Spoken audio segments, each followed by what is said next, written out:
kira-kira yang Bang Radit hitung untuk Bang Radit itu berapa per bulannya? Untuk Angkanya, iya. Bisa share nggak bisa sebut sih. 2 digit kah, 3 digit? Gue nggak bisa sebut. Oke, nggak bisa sebut. Iya, takutnya standarnya kan juga beda. Nanti orang punya ekspektasi yang salah soal berapa yang mereka harus kumpulin juga. Oke, pertanyaan saya mungkin untuk Indonesia sendiri, Bang Radit kan pasti udah ngitung perkiraan ini Bang Radit punya misalnya. Ini yang menurut Bang Radit mungkin ngobrol sempat sama teman-teman juga di luar gitu. Berapa sih Bang angkanya per bulan di Indonesia udah hidup nyaman? Nggak tahu gue. Kan kriteria nyaman juga beda-beda sih.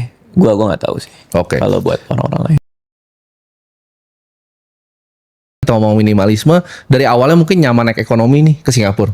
Sekarang mungkin udah nggak mau kok, karena mungkin Bang Radit banyak yang kenal, banyak yang tahu, banyak yang minta foto. Mungkin bisnis habis itu naik ke first class atau mungkin jadi charter. Ini kira-kira gimana Bang? Transisinya nih, apakah uang itu bisa dipakai untuk ke sana? Oke. Ini gue dapat dari buku I Will Teach You How to Get Rich dari Ramit Sethi. Dia ada konsep yang namanya money dial. Jadi gue orangnya cukup sangat mikir kalau mau spending.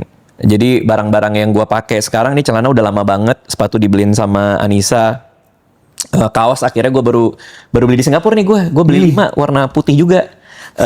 Gantiin kaos-kaos Uniqlo gue yang udah mulai kuning. Waduh, sama lagi gue hitam Uniqlo semua. Bagus hitam tuh. Hitam, jadi gak terlalu kelihatan kalau ini kan ya. Nah jadi gue tuh sangat mikirin ini celana ini udah gue entah berapa lama nih. Ini umurnya udah lama banget, udah 8 tahun lebih kali. Jadi gue sangat mikir kalau untuk spending. Nah si Ramit Sethi argumennya dia adalah you have to have that one money dial yang lo pencet tut gitu, lo nggak mikir. Karena mau nggak mau lo harus nikmatin duit lo kan.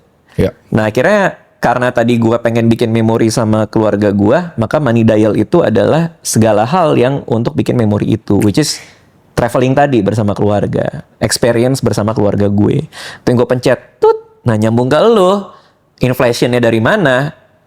Gua akan spending sebanyak-banyaknya supaya memorinya enak dan kita nyaman ketika ngelakuin memori itu. Oke. Artinya bisnis kelas ketika gua bersama anak-anak gue gitu.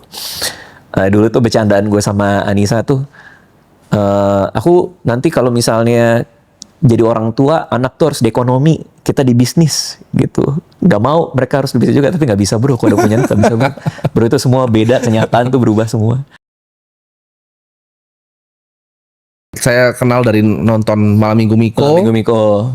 Segala macam. Satu-satunya film Indonesia yang saya tonton cuma filmnya Bang Radit waktu itu Marmut Merah Jambu kalau nggak salah. Siap. Bukunya yang buku satu-satunya non fiksi yang gue punya juga buku Bang Radit. Manusia Setengah Salmon tuh gue punya di rumah. Jadi gimana caranya untuk menang di attention ekonomi ini? Lucunya adalah dengan gak usah menang kalah sih menurut gue.